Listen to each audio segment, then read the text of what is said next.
Welcome to Positive Nation Podcasts. Today, we're thrilled to have Grace Phoon, a dedicated psychotherapist and clinical director who's committed to guiding individuals through life's toughest challenges. We'll explore the signs of trauma, how to navigate the healing process, and the power of EMDR.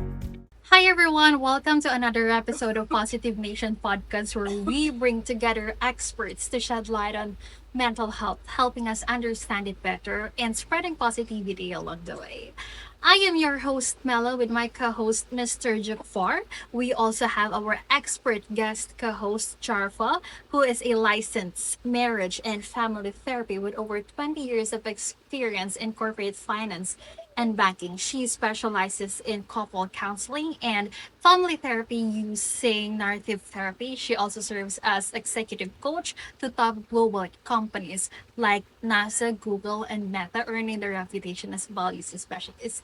Together, we also have Dr. Beverly, a certified Theta healing practitioner and the founder of Wellness Solutions. She helps individual and professional manage emotional struggles, depression, and find the work-life balance. For today's episode, we have Grace Phoon from Singapore. She is the clinical director and psychotherapist of Care Alliance Counselling. She uses EMDR to support individuals on their healing journey from anxiety, depression, and other emotional struggles. She is an advocate of holistic mental health. So let's dig into this episode. Hi, Miss Grace. Hi. Thank you for having me. Thank you so much for joining us. And to start everything, can you share a little bit more about yourself? I am a psychotherapist, as you have mentioned earlier on. I have been practicing for more than 10 years now. Previously, I was working in the pharmaceutical industry, and I decided to make a switch to counseling after I had an encounter while I was volunteering with the Girls Brigade. So I often found myself being in situations where the young girls would ask me questions and share their struggles, but I wasn't equipped to help them. And so I decided to do my master's in counseling. And so this is really like a mid career switch for me. And that's when I started this whole journey of just supporting people in this mental health journey. Wonderful. Let's go back from the start. Miss Grace, can you tell us about what was your childhood dream? So when I was young, I always dreamed of being a singer because I was so mesmerized by how cool the singers look on stage and the way they could just captivate the audience. But unfortunately for me, I don't have the natural talent for it. So I'm not up there, but that doesn't stop me from living out my dream. I still do it in my bathroom. So that's my childhood dream in the bathroom now. Who's Just your like- favorite singer, if I may ask? Favorite singer at that point was Cyndi Lauper. Ooh, When I that's was one of my really young. favorites. Girls just Yeah. want to have fun, right? We're kind of doing tonight. So, Nice. going back to what Mela was asking, if you don't mind, let's start from the beginning and start your journey from your childhood. As far as you can go back. If you were, I don't know how far you could go, 1 year old, 2 year old, or even before that. Okay. And then what happened through your journey? And from singing, what was the next option? Was people? Was it other things, or the parents? Usually they have all kind of expectations, right? They want you to be either a doctor or lawyer, at least over here, something, So maybe you could share with us from the beginning what happened, Okay. what did you see, what crossed your path that you got triggered to, like, okay, you know what, this is the direction I want to go. Okay. I mean, if I were to just trace it back, I probably don't remember much before 5, but after 5, I had some traumatic memories. I had some traumatic childhood growing up. my dad was a very violent person, and I witnessed domestic violence growing up. And I was the only child, so I often felt very isolated and lonely.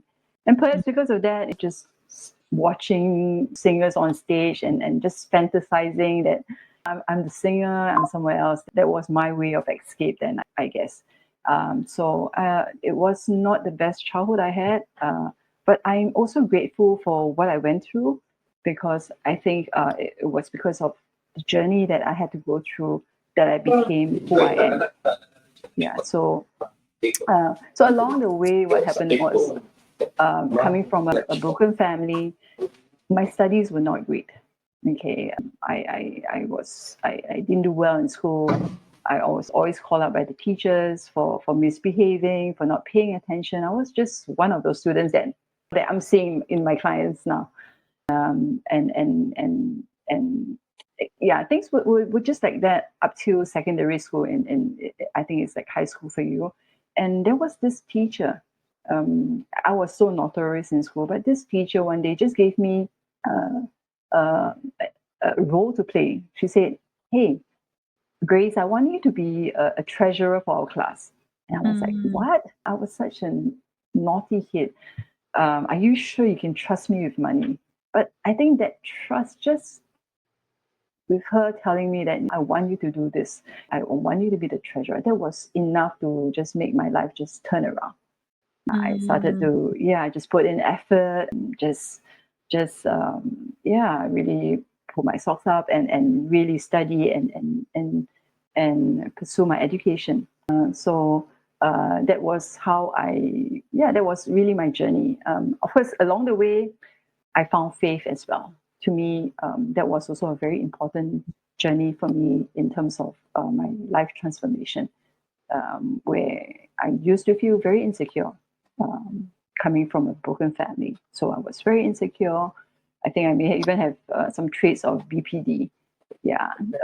But then after, with my own faith and my own journey, spiritual walk, I have been transformed. And of course, there were also times I had gone for therapy as well. And so that actually helps me to realize that it's really helpful to have somebody journey with me as well. So, and then how did I become a therapist myself? As I was mentioning, I was actually volunteering with the Girls Brigade. This was one of those church programs. So weekly we have to do it.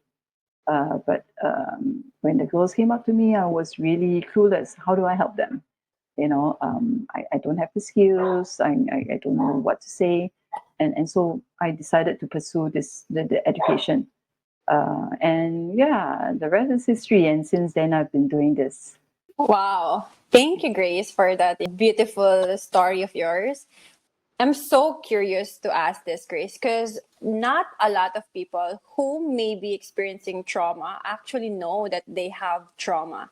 So what are the tell signs to know if I may have been experiencing trauma? Okay. So if, let's say, you notice that you are having flashbacks, if you have nightmares, or even hyperarousal, just being very aware of just hyper aroused about your surrounding, easily startled, or you are avoiding meeting people, staying clear of certain places, and also noticing like you're feeling depressed, down, and mood swings. These are probably some signs, emotional signs, but then there is also the physical signs, like you are, there are sleep disturbance, you feel tired, even though you feel that I've slept enough, and you might have some startled response as well. So these are some of the signs that you might be experiencing trauma. And it'd be helpful if this person can come forward to seek help and get the treatment that they need. That's beautiful. I wanted to also jump in there and say thank you for sharing that beautiful story. Of course, all of us that are in the helping field, we hear a lot of times it just takes one teacher, one person, it makes me emotional when I think about it, because it really just takes one person to turn our lives around. And sometimes I'm sure you hear with your clients too, we as like the therapists and the coaches and stuff are that one person that's ever believed in them. In prior to us, you had that experience with that teacher, and sometimes people never get that opportunity, so they wait until their adulthood, right? And they come to the therapy and they finally find somebody that can actually be on their side and give them that. And I truly believe that empathy and the connection that you make, even with one person, can change lives. Yeah. So that's why we're all in this. I believe, right? We're all in this to make those changes. I'm just curious, do you find that is there a good time for people to explore their traumas? Like, do you find that, is it because, I refer a lot of people to different types of modalities like EMDR, for example. And do you find that there's a proper time? I get asked this question all the time am I ready? Am I ready to go down this road? It might be too painful. It might be, I don't have the strength yet to explore, like, is there a good time, I guess? Yeah. Okay. It's understandable because a lot of us cope by not wanting to talk about it, not wanting to think about it, and to really process a trauma is really confronting that fear. Yeah, and that's really not easy. And so usually what happens would be we will try in EMDR, because there's 8 stages. There's the history taking and the stabilization as well. So we really would want to stabilize the client first before we do any EMDR work. So if a client were to ask me such questions, am I ready? I don't think I'm ready, and all those things, I would pick that up as a part of them. It's resisting it. And I would really want to know that part a little bit better by just allaying some of the fears, assuring that we are not going to really traumatize you. We're going to just provide you with some stabilization skills and for the part to know that, hey, if you're not ready, it's okay. So usually when clients come in and they are saying that, it's probably a part that is showing up. So we just need to probably do a lot more stabilization work first before we launch into something traumatic. Other times I may try to do something less traumatic to just get them have a feel of what it's like to do this EMDR processing. So if they had some family attachment trauma, abuse and all that, and it's really hard to go in there, then I will try to maybe look at, okay, recently, if you had some problems with colleagues or bosses and all that, and some interpersonal relationship issues, can we try to just process that and see how EMDR works in that situation? So that it gives them the confidence that, hey, it's not that bad. I actually improve when I do this. And so I can have the courage to go back to the past to try to do that. Yeah, beautiful. A lot of times too, I think I see this, that clinicians don't balance that, right? We open people up and we don't give them enough support. We don't give them enough support. So I really emphasize this, that you're doing this so beautifully, because you have to, while you're opening them up, you also have to give them enough support at the same time and make sure that they don't feel unstable in that process. Beautiful. It's such a balancing act, right? Yes, it is. But maybe for the audience that they don't know what EMDR is, can you kind of explain a little bit what that is? I know we jumped right into, I got excited. I know Bev probably got excited, but can we go back a little bit and talk about what EMDR is, and just, what does a typical session, for example, look like? So EMDR, or eye movement desensitization and reprocessing, was actually developed by Francine Shapiro in 1987. So it actually helps people to process and heal from some traumatic memories.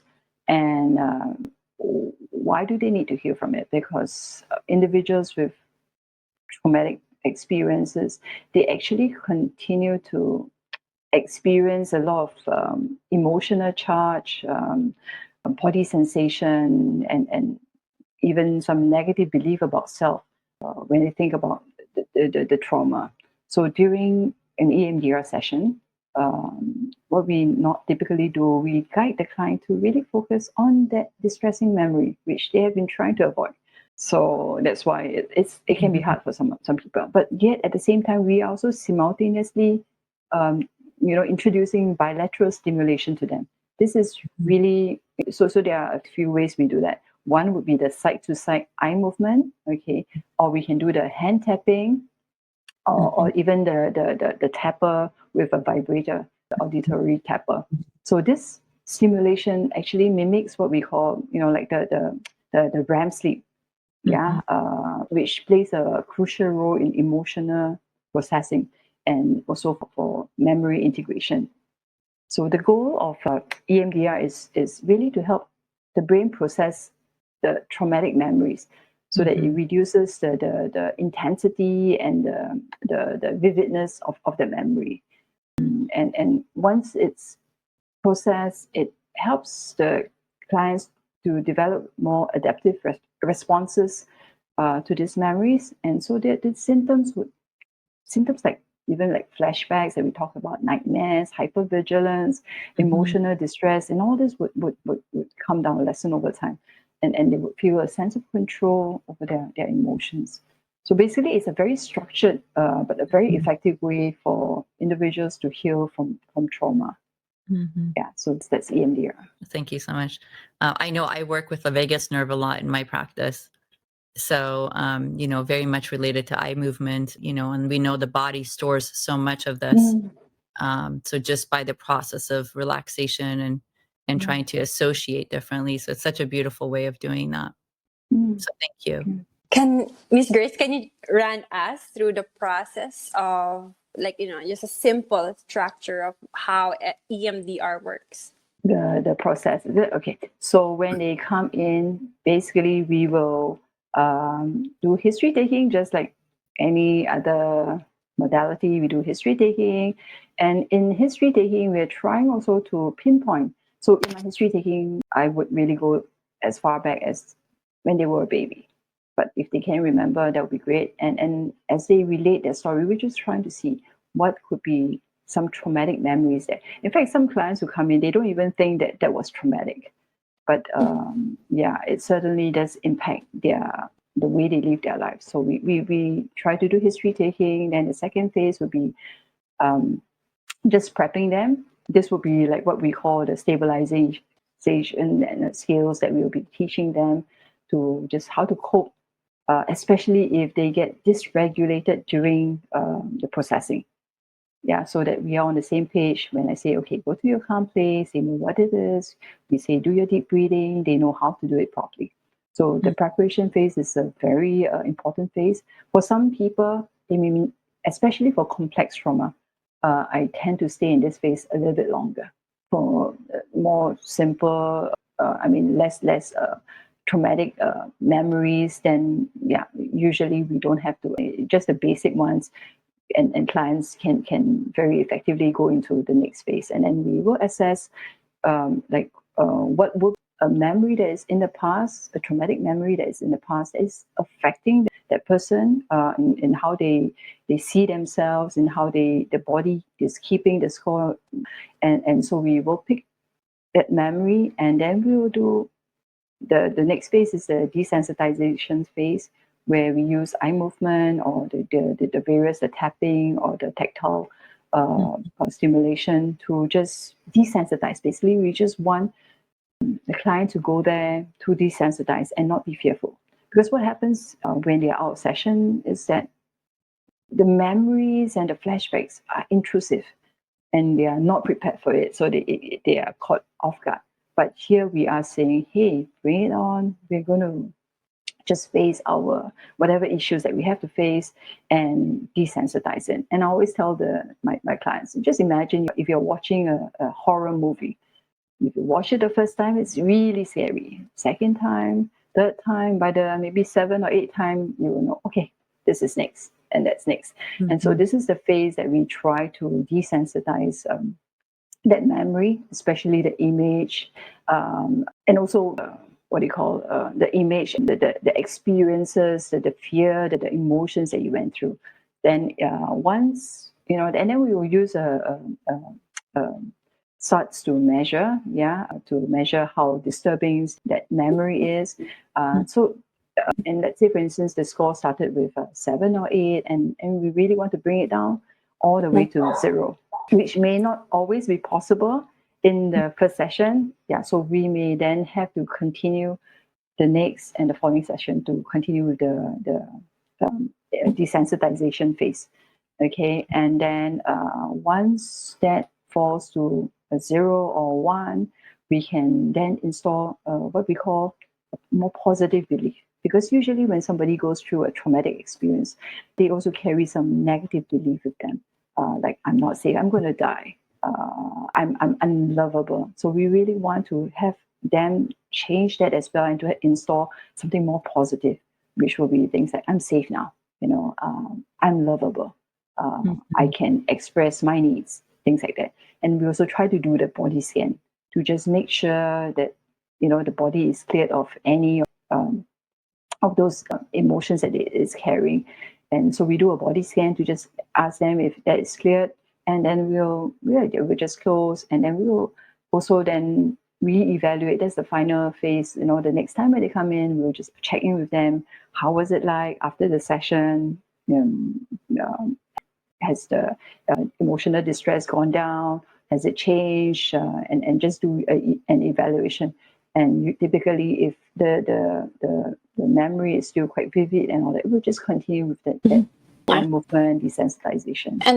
And how many sessions usually it takes? I get this a lot, yeah.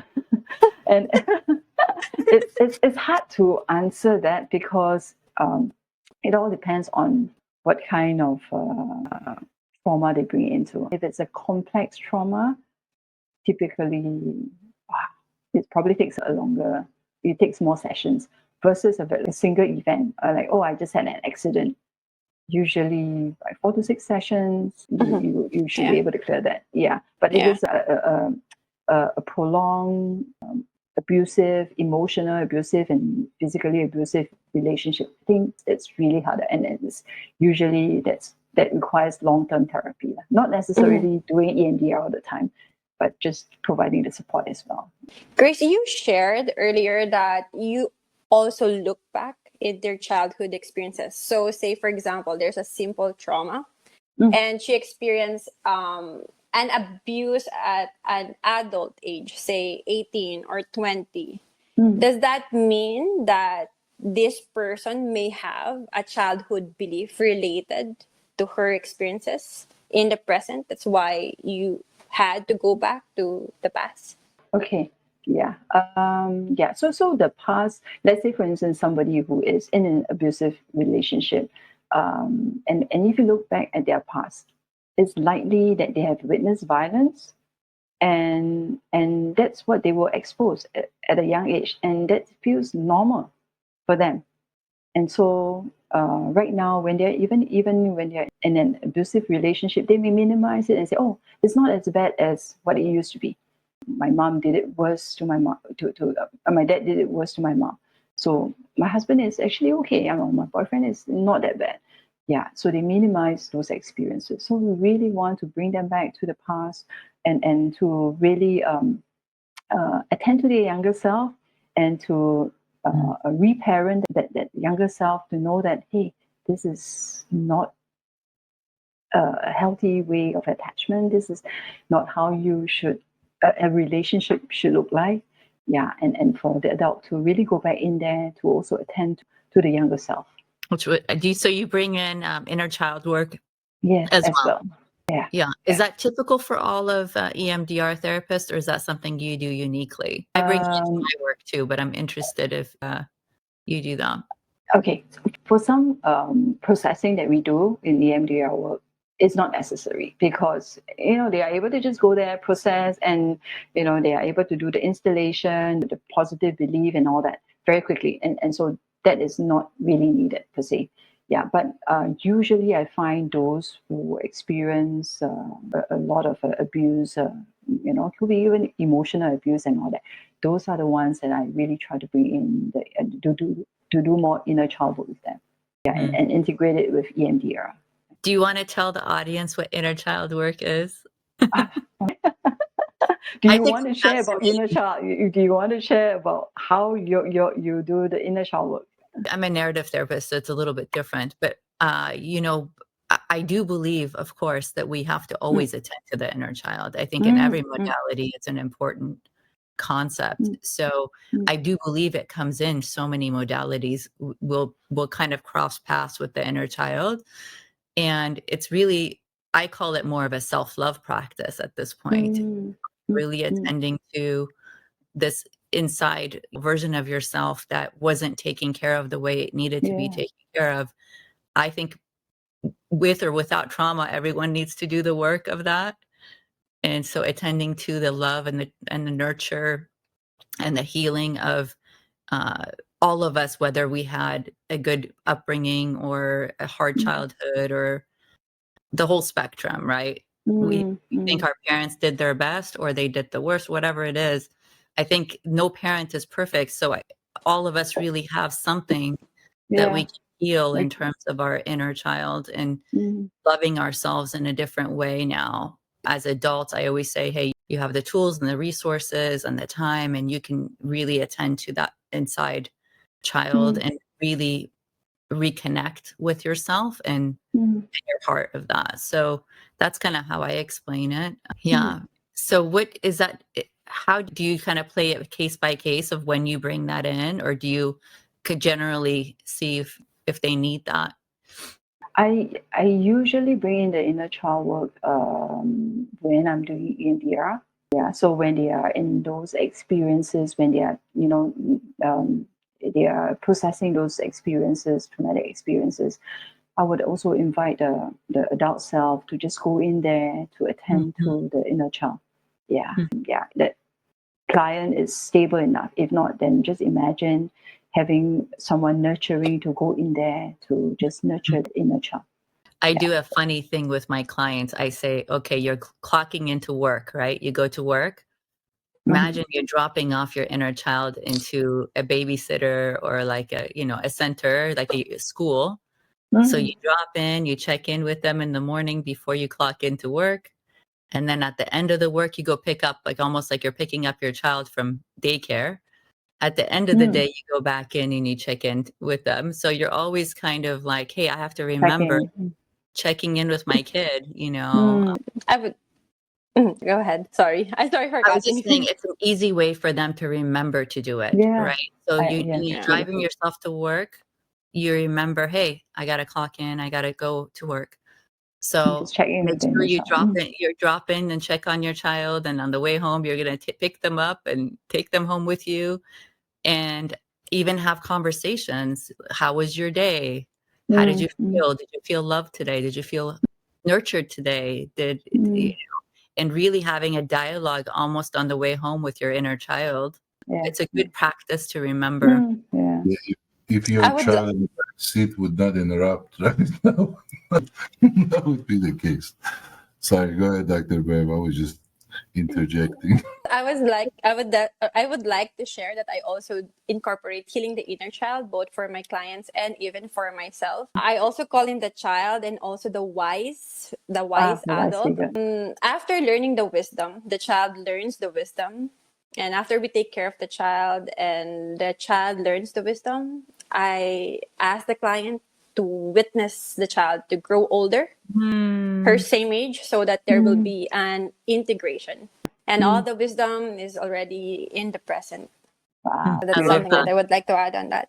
Yeah. I wanted to ask Ms. Grace, so when you're talking about trauma and addressing all this stuff, is there a spectrum where minimum to maximum what could be addressed with this, or is it something like, you know what, this is not going to be it? You need something bigger than EMT. How do they? Something bigger. Yeah, I mean, Okay, let's say PTSD, right? PTSDs, you have like, let's say, soldiers that go to the war and come back, and I mean, I was trying to work with a group, help them out with the virtual reality. I was thinking, I'm not as expert as you guys are, but I was like thinking, okay, how can I replace those images and maybe insert some more positive images? But there's so much you could help because, like you said, depending on the assessments, right, and how extreme the case may be, or deep the trauma could be. Or like Dr. Bev said, you go find, you don't know if it was a recent trauma or was a long time ago, is multi-layer, So is there something where you would say, what within this spectrum I could cover it, or it could be addressed, and outside this range, I would say no.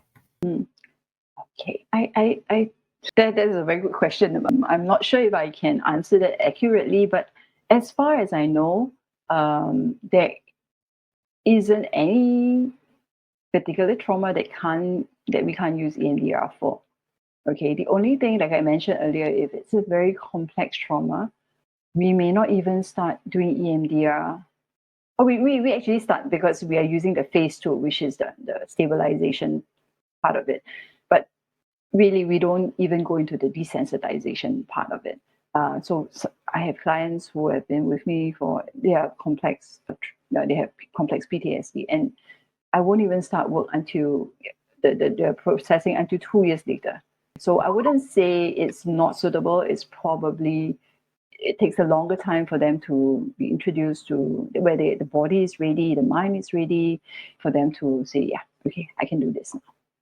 So I think it's still applicable it's still helpful for all types of. That's, I think, Dr. Bev, you had a question? Oh, I thought Dr. Bev had a question. She's on. The other thing I was going to ask about learning more about this, what if there is no trauma? Is this a technique that could be used by day-to-day people just every day? Just, it's not about like you're thinking and you're trying to get yourself to above water. What if I just float or elevate? Can I do that? Sorry, can you repeat that again? What if I want to, like they say, you do meditation, for example, if you want to elevate yourself, it doesn't mean that you necessarily have something you're trying to address, but if you want to, is there application for that? Are they doing anything with EMDR? And I don't know, it doesn't have to be severe trauma, but what if it's you don't have to life, yeah good question. So what happens is that sometimes it could be for performance, sports performance, and or even doing exams. It's not a trauma, but they get really anxious about having to do their exams and or performing or just doing a presentation for that matters. And so what we do, we have what we call like a future template to just preempt them and just to build in those resources in them. And we also do EMDR. So in that sense, but instead of looking at the past, now we are looking at the future. Okay, see yourself doing this, see yourself completing the race, that confident pose you have, and doing those things. So it's not just dealing with trauma, but it's also performance enhancement. Wow. This could be used, I could just think about various applications like sports, athletes, right? Mental. So also helps, the way you said it, does it mean it helps with anxiety? Yeah, definitely. Can you, because sorry, go ahead. Yeah, because I mean, anxiety doesn't just come out of the blue. I mean, actually, if you look at it, even though we talk about performance, improving the performance, a lot of times those people who are there to seek treatment, they actually would have some form of anxiety. And again, I will look back, where did you first had these episodes of anxiety? And that itself could be trauma. But for others, if really we can't find anything there, then we'll just work on the future, like the performance, the whatever sports they're doing, and just put them in a place where they're comfortable, they feel energized and confident. Would you say it's kind of reteaching the body, right? The whole purpose is reteaching the body to have a different modality of processing information. And can you talk a little bit about, I don't want to get too medical into it, but the nerve, I love that stuff. I read that stuff all the time. I love those studies. But just for the audience, I don't want to lose the audience, but can you speak a little bit about the nerve mechanism that it's working on? Like I said, I work a lot with the vagus nerve and, and also tapping EFT type stuff. And so, but we're trying to communicate with the body. So how I explain it to clients is we're always trying to communicate to the body and unlearn a lot of things and then relearn a lot of things and keep the stability of the nervous system. So maybe we can talk a little bit about the nervous system. I don't know if you guys are down. Please get technical. Don't mind Mela and No, me. I mean, yeah, no.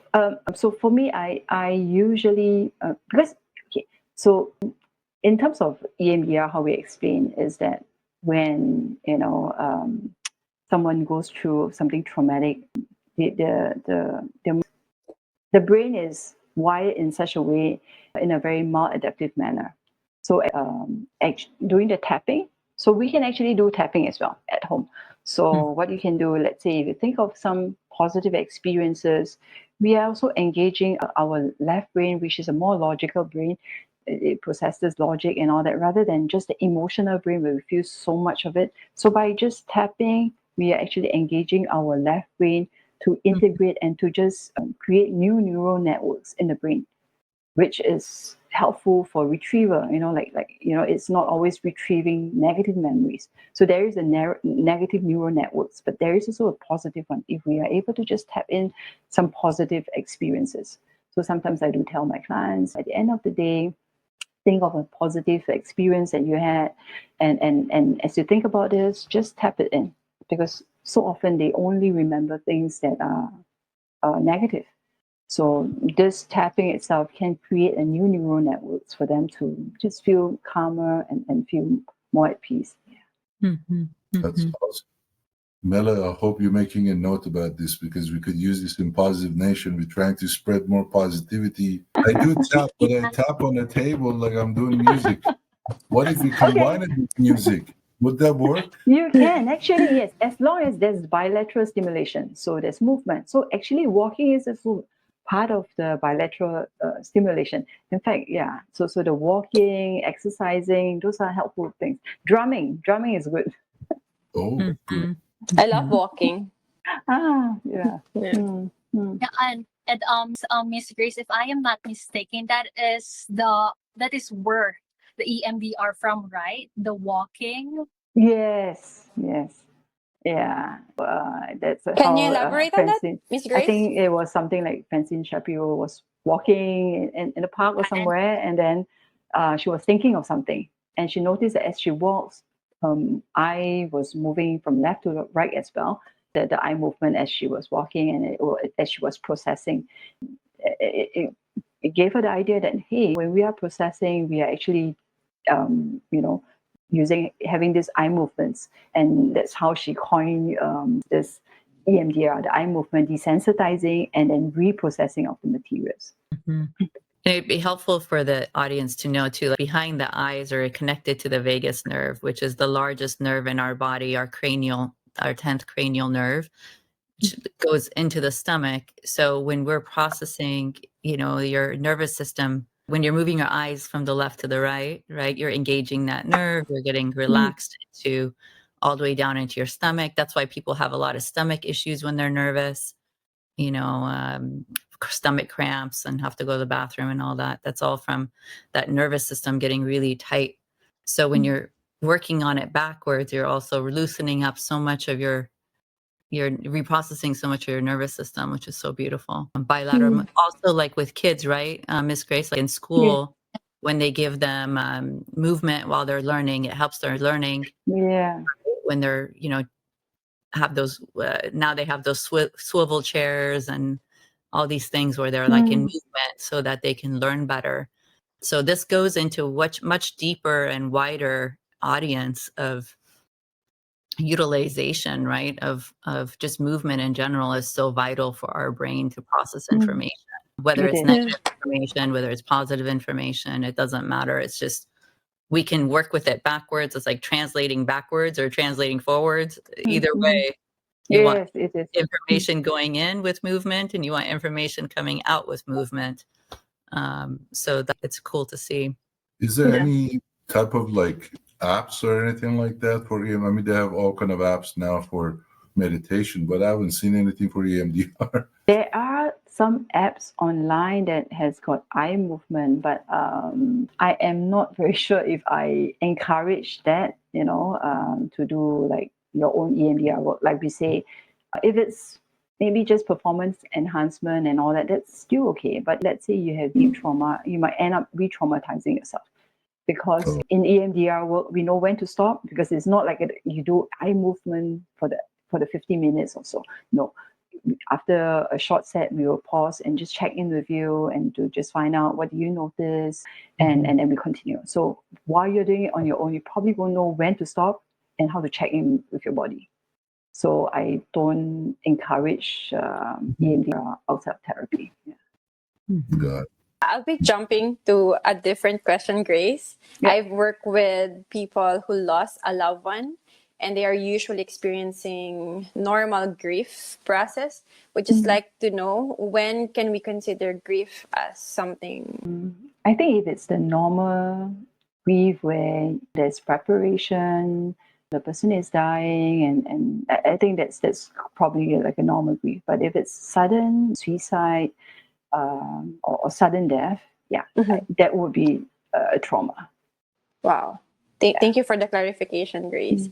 And one more thing is that I saw a trend, and it's also like there's a positive thing that they're getting out from trauma, which is quote as post-traumatic growth. Do you see that in your clients? Do you explore that in EMDR? Actually, I had a client who he actually was studying overseas, and he experienced physical and sexual trauma, and he couldn't continue with his studies. He had to fly back to his own hometown, and his mom contacted me and told me that he was very depressed and anxious, and he was isolating himself. He was having a lot of nightmares as well. And because he was not residing in Singapore, we actually did EMDR work online. So I was so happy to see, like how he transformed from that fearful to someone who was really able to just do the things that he wanted to do. So what happened was that after just 8 sessions of EMDR online work, he could actually go on a solo trip, which it was so difficult for him even to get out of the house. But he did a solo trip to Korea. And actually by the 9th session, his symptoms had significantly improved. And he said, yeah, I'm ready to go back to the same place to resume my studies. So I think there was so much strength. And the last he wrote to me is that, yeah, I found new friends. I'm able to, build healthy relationships and then have boundaries around me and all that. And I see that as, growth, from trauma. Beautiful. It's Positive. beautiful. Getting positive out of. Yeah, that traumatic memory. Yeah. Giving people their lives back, huh? Yes, it is. Yes. It's interesting, like, in most of these modalities, we're asking people to face their deepest fears, and everyone kind of does it different in each modality. But if I'm simplifying, that we have to cross that road at some point, and sometimes it takes longer, sometimes it's easier for people. But really, in order to come into wholeness, you have to go there. And I think once people really sign up for that, I'm willing to go there with you. It's magical, right? You see the outcome of facing their fears. Yeah. But I think what I really like about EMDR, though, is there's such a respectful nature to the process. You don't. I've referred a lot of clients to EMDR over the years because it's what was appropriate at the time, and they would come back many times and say, okay, they don't think I'm ready yet to explore this, or so there was this kind of like very respectful nature of process. And you're observing as a clinician, I'm sure that, like you said, are they ready? Is their body and their mind ready to go there? And I think all of us who are in the helping profession are really just really good observers. We're listening, we're watching, we're like intently tuned into the person, and we might do it differently, but we're still very much observing what's necessary for that person's healing in the best way possible. So I think we're kind of like detectives in some way, watching everything and making sure that we're stabilizing at the same time and all that good stuff. And I do believe that the body really communicates with us. So it's a two-way communication that we're using.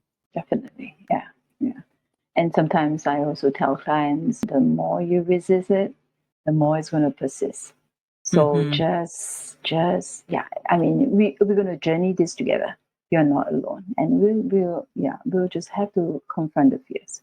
And basically, EMDR is also what we call, like confronting your fears, but yet you have one foot in the past and one foot in the present. So the bilateral stimulation is bringing you to the present. So although you are thinking about something in the past, but you know that you are in the present. So there is this, I'm back, but I'm in the present. I'm back, but I'm in the present.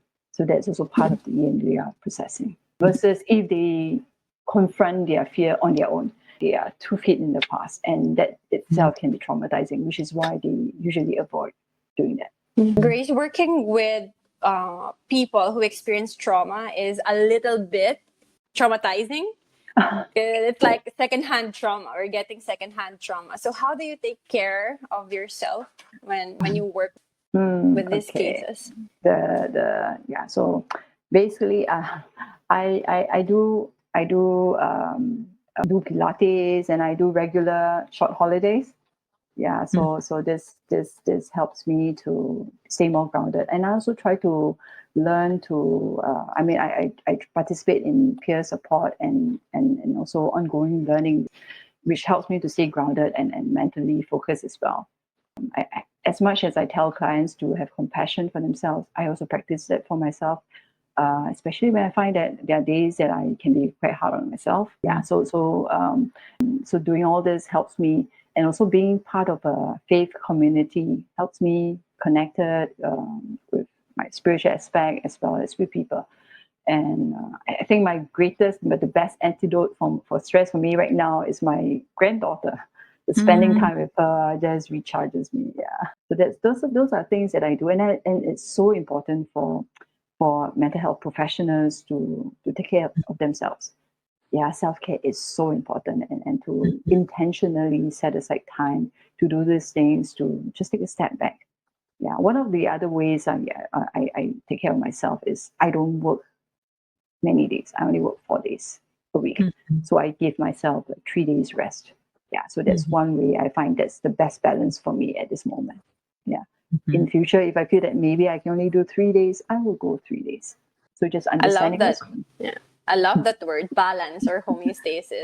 Yeah. Just like to share, I also do movement. I really encourage movement. That's also my self-care routine. How about you, Jarfa? Same movement, lots of meditation, I use a lot of sound frequency to kind of, lots of showers.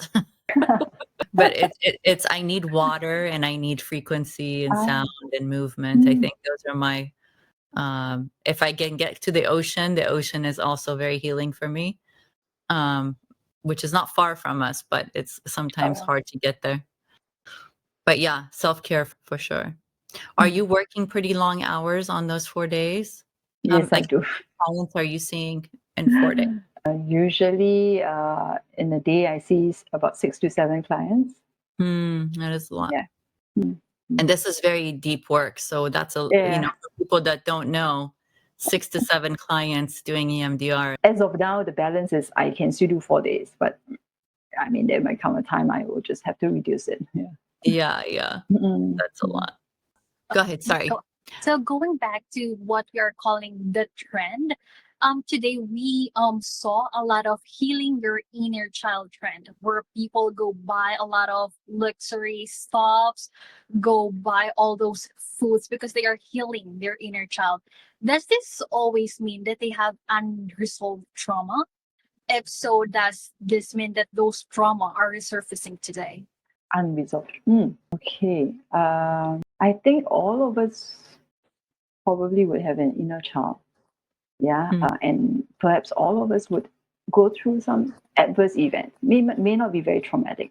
For example, as simple as, if your dad is very fierce and he just goes, drink your milk. No bad intention, but just the fact that this huge figure standing in front of you is doing that to you and asking you to drink your milk, that's enough to scare, say, a 3-year-old or 5-year-old child. Okay, so is that trauma? Trauma per se, it may not be, but it's something that is quite traumatic for that child. So yeah, and as a result, sometimes it freezes in that stage. Yeah, like as a 3-year-old or 5-year-old, it freezes because of this event that happened. Not because that was mean or anything, just out of good intention, drink your milk, but in a harsher tone. Yeah, and so then we all have this. Yeah, so a part of us that may be a little bit more fearful, part of us that might be a little bit more angry, and so how do we then heal the inner child? Yeah, so that's the inner child work that we usually do.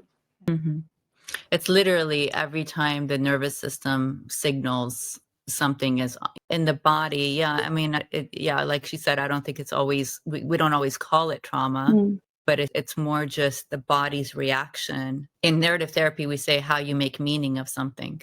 So when they go in the research and they see children, even at 1-year-old, have made meaning. So let's say children in Africa or other country, their parents die young. The child is, let's say, 1 year old, and their body knows that all of a sudden there was a parent there, and the next day the parent wasn't there. So even at 1 year old, they're making meaning. So they might not remember the event as they go. They might remember that they lost their parents, but they don't remember it as a 1 year old. They recall it as an adult, for example, that they don't have a parent. But the body has now remembered, right? So we go and try to retrieve that sense of safety that 1 year old lost by making meaning. So restabilizing the nervous system in a way where we can make a different meaning. In narrative therapy, we would say we would create a different story. So in EMDR, I think it's the same, where you just recoding that meaning that was lost at whatever age. And it could be very simple, like she said, like the voice of the parent, whatever the situation. I think also it's fair to say on social media right now, everything it's a little bit much, because for even us practitioners, we're like, why are we talking about it like this? It's overwhelming. So I think it's important for people it's not so much calling it this or that. It's more understanding something doesn't feel right for them, and they need to go seek help and understand what that is. But there's, I think, a lot of confusion online too about what's trauma, what's not trauma. Everybody thinks they have this, and maybe you could speak to that a little bit of how you feel about that, Miss Grace. I don't know, but we want to give it recognition and honor what's happened for sure. But it's just there's a lot of confusion too. Okay, so a trauma may not. A lot of people who comes in to see me, they thought that trauma is something like an accident, a big something that is really serious. But for me, I would like to look at trauma as something that has happened in the past and it's still affecting you now. Okay, so if it's not affecting you, then that may not be traumatic. So it's not about how big or how small the incident is. So going back to my earlier example, that was, the dad wanting the child to drink milk. That may not be to other people, hey, that's something really small, but it's traumatic for her. And to other people, like for instance, they have somebody who they witness an accident or they experience an accident, but it may not affect them. So I want to look at trauma as something that is still affecting them in their daily interaction with people, in how they see themselves, in how the body is holding the memory. And if those are areas that are still impacting them, then perhaps that's a traumatic thing that has happened. That's how I look at trauma. Yeah. So the effect of it, if it's in the adulthood, it's still affecting them, then for sure. It's an interesting topic, because a lot of times when we talk to people, we make assumptions, like I'm an immigrant, I'm a child of war. And when I tell people that, they're automatically like, oh my gosh, you must have so much trauma from from that, leaving a country of war, whatever. I didn't make meaning of it in that way. But yet when I lost a parent, for example, that was more, one parent was not as traumatic as the other parent, and there was like a little bit more. So it's all how I made meaning, and we can't make the assumption that it's impacting somebody just because it looks like on paper that it should impact them. So they really have to be the ones to say, I think, to us, Yes. I'm still having issues with this one thing.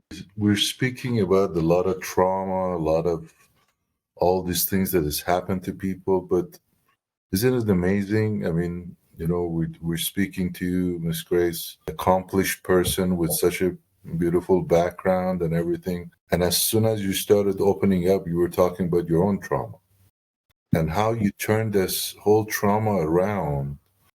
And what is this famous singer says? You turned it from a negative to something positive in the camera, right? You know how you turn the negative and you print a picture. You turn this and it's just amazing to me. I that's why I like to always understand and learn about the journey, because yes, there's trauma in our life, and of course, many ways we deal with it is what you do with it, right? And for you to turn around and make it into a fuel, even if it was cold, right? And you actually made it into a fuel to be able to get where you are and help many, many other people. And if you didn't have that, imagine how your perception would have been, your understanding, your motivation, everything, right? Where you are and how many people you've helped, right? Yeah, it is. It is. I think I that's why I've never hard on myself about my journey. I appreciate the journey that I have to go through. It's because of my past that made me who I am today. Yeah, so I want to tell everyone out there, whatever that you're going through right now, you can harness that strength and resilience and come up even stronger. Yeah. And I think we are a lot more resilient than we think. Yes. It's so difficult for us to remember or looking inside because we're so surrounded by so much social media. Yeah, the negative We always started vibes. about that. Speaking of social media and how it's impacting the kids and the young generation and everything else, does EMDR is it helpful in that regard? In terms of helpful for, sorry, I didn't get you. I don't know. Is there any way to undo the impact of because like addiction, or what are you talking? addiction is part of it, but anxiety is a big factor now. All this Yes. research that is coming out. I was talking to somebody. I'm like, and I use it for business or for our organizations, but personally, I don't do anything much on it. But I was asking this young individual, and she told me, actually, I don't post. I haven't posted recently. And I'm like, why? She goes, well, I didn't have anything new to post because everybody else is posting all these things. She's about 17, 18 years old. And it was just, and she's like, I get anxiety because I don't have the content. So now people up each other. They have better filters or better backgrounds, or somebody is able to go certain things. But I don't know. I was just wondering if you ran into a case where, since you're saying you were addressing anxiety and stuff, it was somehow helping them on that front. Because what you guys are talking about, retraining the brain and all that stuff. I think there is nothing to stop them from feeling the way they are feeling. If let's say they are always constantly on social media and there's a lot of comparison. And so it affects your self-image, your self-confidence when you see, and so it's doing so well, they have a relationship and all that, and it's a lot of comparison. So a lot of people who actually come in to seek help, it's really to work on those anxiety. And one of the ways that they can manage that is really to limit their time on social media, and also to be more selective of the websites or where they go to, where they view the contents. Yeah, to help them mitigate some of the challenges they feel. Of course, there are others who just fast from it and stop being on social media altogether. And that actually does help with the anxiety. So although we know social media is not all bad, we can always spread the good news and like what you're doing, it's just that unfortunately for the younger people, this is a place where they impress their peers and all. And if they find that they don't have what their peers have, it affects their self-esteem and their core beliefs about themselves. Yeah, so what we can do is really to just get them to just manage how much time they want to be on social media, and see if instead of being on social media, have the actual interaction, the real interaction with people, rather than just having like friends, virtual friends. Yeah, so this is what I would be doing, and I'm not sure what the rest think. Yeah, it's definitely a problem. For me, I think it's a balanced approach. I think the three of us probably, or all of us, agree that it's all about balance, but also balancing the identity, right? Like, you have all the stuff that's happened, past stuff, and then you have all the future sort of identity of who you are. And if I can always remember that there's that multidimensionalness to us, that we have, I might feel comparison and I might feel deficient and not good enough. But on the other hand, I have other parts. I always think of it as a pie. So one slice might feel not good enough, but the rest of my slices, I can remind myself. This is what I do with my kids too, is I remind them, what are the other pieces of your pie? Maybe 10% of you feels not good enough, but there's 90%. What's in there? Are you a dancer and a singer, and you like soccer and you like to, so we're constantly building. And I think there's a lot of responsibility on the shoulder of the parents and the teachers to help our kids do that and help the younger people do that. They don't know how to do that for themselves. So we have to teach them to build identity in other ways so it balances it out. But it's kind of the same approach you're taking in EMDR, right? You can't introduce too much of the hard stuff if you don't have a balance of the stabilization and the affirmations and the good stuff. So there's always, I think, if we approach it from a balanced place, we succeed. If we don't, it's going to always feel, I don't know. That's kind of what I do with it. As with screen time, I totally agree. Especially if you're an adult, it has to be with balance. But for children, because I also work with children, I would really say that at least for this particular age, no screen time. But that stand of mine of no screen time up to particular age, like 11 to 12 years old, is a little bit outdated, because now it's really more of like a tech savvy. So in order for one to really succeed in the world, the child has to be tech savvy. So I'm kind of torn between those, and because I've been working with children who have learning disability, autism, and ADHD, but more on the assessment side. And I see really the rise of that with the rise of technology. So more children are being diagnosed with ADHD, autism, and probably it's also because of the shrinking attention span that we are already experiencing, even as adults.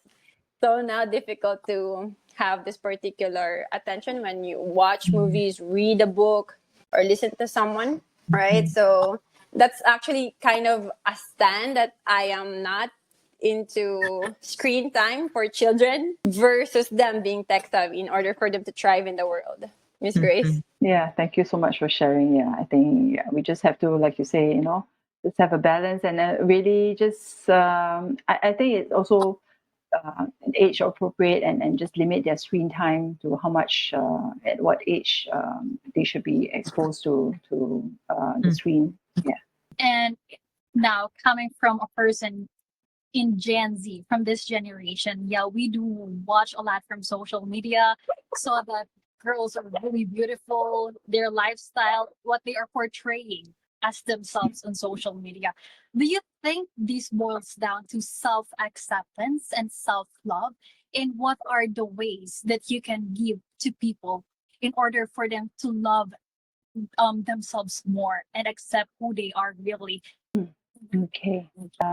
Yeah, I think social media probably is one way to just show people where you are and to impress others, basically.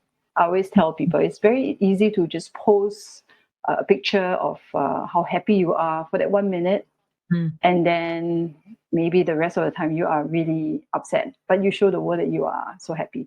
I remember there was an incident, I think last year, of this Taiwanese actress, Taiwanese actress. So she was having a party the day before. I think it was Christmas, and with a family, and she posted pictures on Instagram. They looked so happy, but the next day she committed suicide. Oh, So yeah, I mean, what you see on social media may not be a true reflection of their lifestyle, but a lot of people are just sucked into it. So I think it's important to teach our young people to believe in who they are and build on their strengths.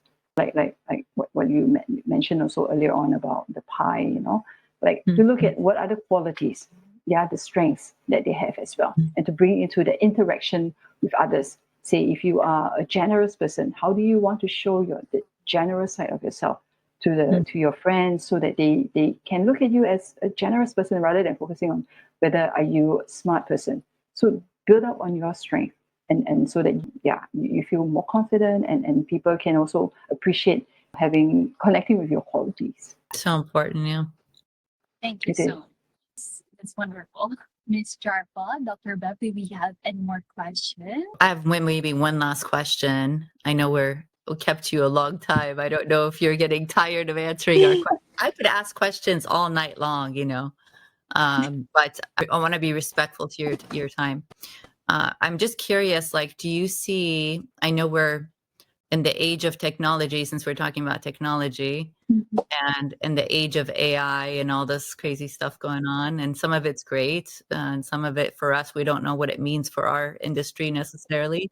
Do you have any ideas or thoughts about what will happen with EMDR? Do you think there's going to be a future version? Have you thought about it? Just even if it's fantasy, I don't know, but I'm just curious, like, do you want it to be something more with technology, or do we want to protect it?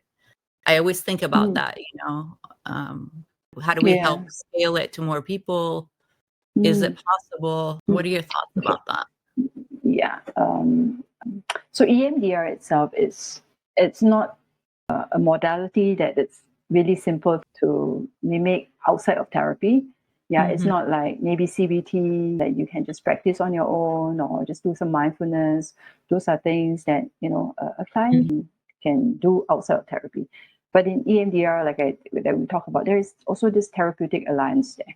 Yeah. The relationship. Yeah, you need to connect with the clients to help them to feel safe because they are processing trauma. So if they do it outside of therapy, I know there are some videos and all that where they have this eye movement and they just say, you follow the ball. Yeah. And to me, the people who develop this probably don't have a full understanding of how EMDR works. Right. And that itself can be dangerous, and we might re-traumatize a client.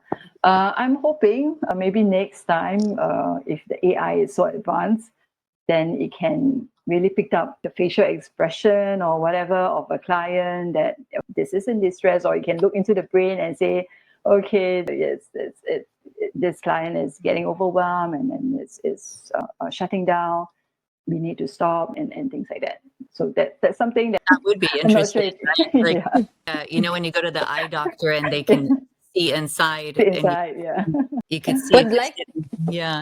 Would like to share that I actually use AI because I'm doing self-belief work. So I will use AI to identify the belief, and then I'm going to do my own belief work with myself because I really advocate for self-mentoring. and having freedom and independence. Yeah. So that's really the use of it that I do now. However, I would really like to capture the therapeutic alliance because I always still look for someone who would work with me, and it's really a different sense. So even if the AI is really so good in identifying my core belief, my faulty belief, it's still different when I'm with 100%. Yeah. human. Yeah. Yes. So that's something that cannot be, I think, Replaced, not in the yeah. near future Yeah. that it could be fully humanized. Yeah. Yeah. Yes, I also yes. use AI too in my coaching, in my executive coaching. But I do it more for, if I'm trying to do career development but I always do it with the client in the room. So if we use AI, we're doing it as a team, like a third party in the room. I never do it on my own without them because I want them, again, to Dr. Bev's point, I want them to trust themselves, like we're not going to break the trust between us. So if I bring AI, it's going to be part of our sessions. It's usually in session and we incorporate it in that way. I'm a huge empathy person. So I think for me, I am still waiting to see if AI is going to be able to replicate empathy the way we do in session. Yeah. Yeah. I don't believe it will, maybe not in our lifetime, but maybe, I don't know, it might get close. But I think the way we read energy, we read body language, we read, we're watching, we're double listening, we're doing all these things that the AI would have to be really good to capture all of that. And maybe it'll get there, but I think the trust factor in a lot of our work is so important. The therapeutic alliance, the trust, the Yeah. just And the authenticity. For me, the authenticity. authenticity that I'm actually talking to another person who's really experiencing what I am experiencing and can really understand me in a level of 100%. Yeah. So important. Yeah. Yes. Especially in your work too, right, Grace? Because like we said in the very beginning, you might be the first one they've ever told this to or shared this and so it's such a big deal. Yeah. It is almost like at the start of a healing of a healthy relationship that they have, where they have been so used to abusive, toxic relationships, and now they have somebody here who is willing to journey with me, who gives me that safe space to express what I need to share. Yeah. I mean, I think all of us hear from our clients, this is the first time I've ever told somebody this. This is Yes. very common language for us. And It is. it's a big responsibility that we have, I think, to preserve that. So I'm protective, but I want to be able to evolve with the times as well, but it's hard. Right, Thank Dr. you. Bev, you have more questions? none for me, but really just a takeaway from Grace's story is my trauma is my thriving story now. Yeah. Oh, yeah. Shifting trauma to thriving. So Wow. beautiful. Yeah. Beautiful. Thank you. That's- Yeah. So thank you so much for having me on this podcast. It's such a privilege to be on this same show with really professionals who are so well respected and doing such a great job in this healing journey. And Miss Grace Phoon, can I just ask you for your last message of hope to our listeners? What's your message to everyone that's gonna watch this podcast? That's going through something. Okay. That healing is possible and that you don't have to do it alone. So actually reaching out for support is a brave and significant step towards recovery. So knowing that, talking to a friend or a relative might be daunting, but it's also important because it actually can lighten your emotional load and can be really cathartic when you do that. And ultimately take that step, that courage to seek help if you are finding it difficult to cope with your everyday life or just having a good relationship with people. Seek help, do not be afraid. We are here to just journey with you. Thank you so much. Mr. Jafar, do you have any last questions? No, great. Thank you so much for joining us. Thank you for Thank you for having me on. joining the Positive Nation Global family, and hopefully we could have you in the future sessions and Okay. learn more and do even collaboration. And that's really our intention, is to connect with a lot of experts in the wellness and mental health, especially being an important topic nowadays, Yeah. and learn. And like we said, not just addressing some of the problems and issues, but how can we thrive, as Dr. Beverly well put it together, and try to really, make our life more beautiful. So thank you so much again, and Thank you. thank Thank you, you so Dr. much. Thank you for being Yeah, so thank vulnerable and you. such a beautiful story. Thank you. Thank And you. so as we wrap up, we want to extend our heartfelt thank you, Ms. Grace Phoon, for giving us your time. And I also want to thank all our co-hosts, Jarfa, Dr. Bev, Mr. Jafar, and to all our listeners. I hope this session encouraged you to take a positive steps, to change your life. And my key takeaways is that your journey of healing, you don't need to walk it alone. Thank you so much.